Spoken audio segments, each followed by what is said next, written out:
Skal EF have sit eget militær? Det mener Tyskland og Frankrig. Hvad mener den danske regering? Oppositionen ved godt, hvad den mener. Hvorfor i alverdens rige lande skulle den Vestunion ind i billedet? Hvorfor skal den genopleves? Jamen Gert, synes du, det er tilfredsstillende bare at sige nej til alting? Nej, vende ryggen til de forandringer, der sker i Europa. Sige nej, vi vil ikke være med til alt det, der foregår. Vi siger i høj grad ja til CSCE-processen du ser nye demokratier. Og til en europæisk sikkerhedsordning, og også en styrkelse af FN. Jeg beklager, at jamen Gert, al den romantik kan være god, og jeg håber... Det andet er sgu også... Undskyld. Det andet er altså også romantik. Det er der, fordi...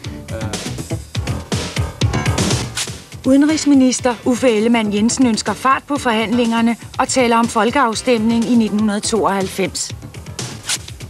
SF's Gert Petersen trækker i nødbremsen over for en ny oprustning og militarisering af Europa.